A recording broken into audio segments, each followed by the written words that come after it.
चलिए रुक कर लेते हैं अगली खबर की ओर, जहां पर मुख्यमंत्री योगी आदित्यनाथ ने गोरखपुर वासियों को आज 67 करोड़ 89 लाख रुपए की विकास परियोजनाओं का तोहफा दिया है और मुख्यमंत्री ने 1000 विद्यार्थियों को टैबलेट और स्मार्टफोन भी बांटे हैं।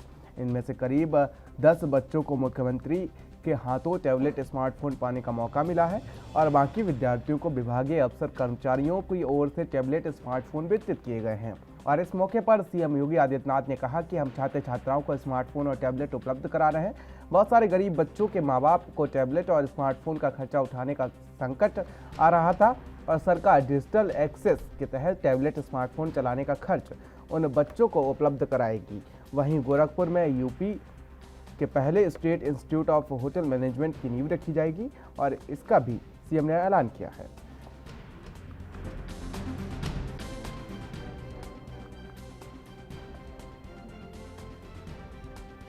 आज गोरखपुर से जुड़ी हुई बहुत सारी परियोजनाएं हैं। इसमें पुल के भी हैं, सड़कों के भी निर्माण के हैं और साथ साथ यहाँ पर तमाम अन्य परियोजनाएं हैं जो पर्यटन विकास से जुड़ी हुई हैं, चिकित्सालय से जुड़ी हुई हैं और स्वास्थ्य से जुड़ी हुई हैं। एक नया इंस्टीट्यूट हम गोरखपुर को देने जा रहे हैं और वह है state institute of hotel management का।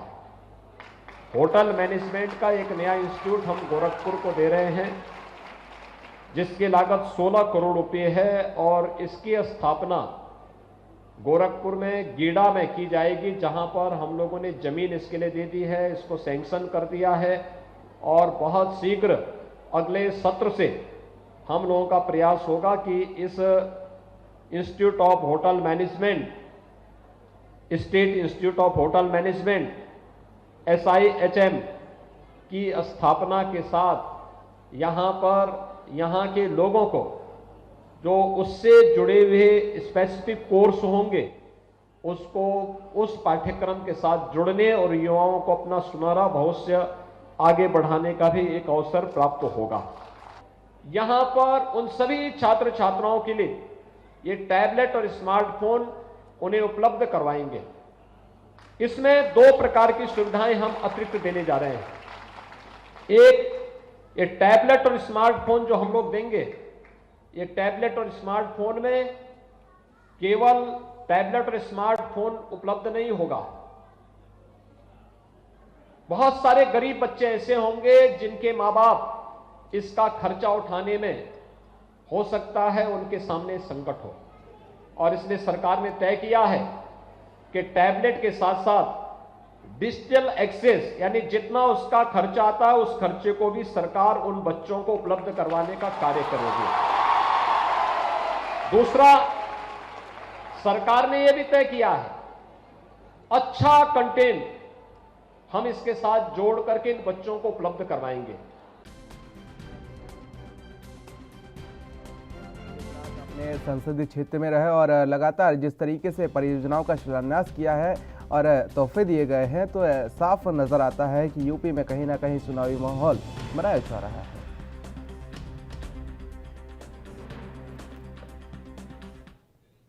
और इसी पर तमाम जानकारी और अपडेट्स के साथ हमारे संवाददाता गोविंद कुशवाहा हमारे साथ गोरखपुर से जुड़ चुके हैं। गोविंद, जिस तरीके से ये चुनावी माहौल बनाया जा रहा है, सीएम योगी आदित्यनाथ कई बार यहां से सांसद रह चुके हैं, तो आज क्या कुछ परियोजनाओं का शिलान्यास किया गया और क्या कुछ लोकार्पण किया गया? गोविंद जी, आपको बताना चाहते हैं कि इस जो संसदीय क्षेत्र है इसमें मुख्यमंत्री योगी आदित्यनाथ इसके पहले सांसद रह चुके हैं। इसके अलावा जो महंत ब्रह्मलीन महंत अवैधनाथ जी महाराज थे वो भी इस क्षेत्र से सांसद रह चुके हैं।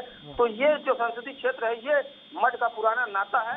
यहाँ से अवैधनाथ महाराज जी भी सांसद रह चुके हैं। आज सबसे पहले उनका जो प्रतिमा था उसके अनावरण में मुख्यमंत्री पहुंचे थे और बाकायदे ब्रह्मलीन महंत अवैधनाथ जी की प्रतिमा का अनावरण किया गया। उसके बाद प्रदेश के मुख्यमंत्री योगी आदित्यनाथ ने लगभग 67.89 करोड़ रुपए की परियोजनाओं का तोहफा गोरखपुर वासियों को दिया।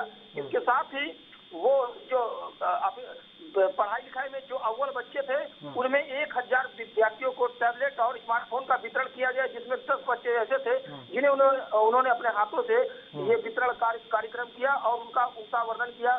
तो कुल मिला जुला कर कहें ये जो चुनावी समय चल रहा है, चुनावी समर चल रहा है, इसमें लगातार सारी पार्टियां पूरे दमखम के साथ चुनाव मैदान में उतरने में अभी से लग चुकी है और प्रदेश के मुख्यमंत्री योगी आदित्यनाथ भी इस कड़ी में माना जा रहा है। जनसभा को संबोधित करते हुए कई बार उन्होंने कहा कि बीजेपी की सरकार ने तमाम कार्य किए हैं और आगे भी लोगों के बीच जाकर कार्य करेगी। ऐसे में माना जा रहा है चुनावी जनसभा इसको उस नजरिए से देखा भी जा रहा है। जी देखिए, आज यूपी को एक बड़ा तोहफा मिला है और बड़ा तोहफा जो मिला है वो होटल मैनेजमेंट इंस्टीट्यूट के रूप में मिला है।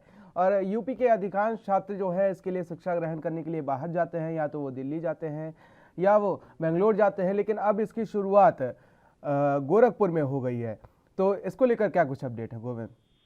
इसको लेकर उन्होंने तमाम तरह के घोषणाएं की। उन्होंने कहा कि जल्द ही गीडा में जमीन चिन्हित कर ली गई है और इसका शिलान्यास कर दिया जाएगा। जल्द ही ये बनकर तैयार होगा और जो भी बच्चे इस विधा में ये पढ़ाई कर रहे हैं वो कहीं बाहर ना जाएं और यहीं पे पढ़ाई लिखाई करने के बाद नौकरी करें। इसको लेकर सरकार ने जमीन भी चिन्हित कर ली है।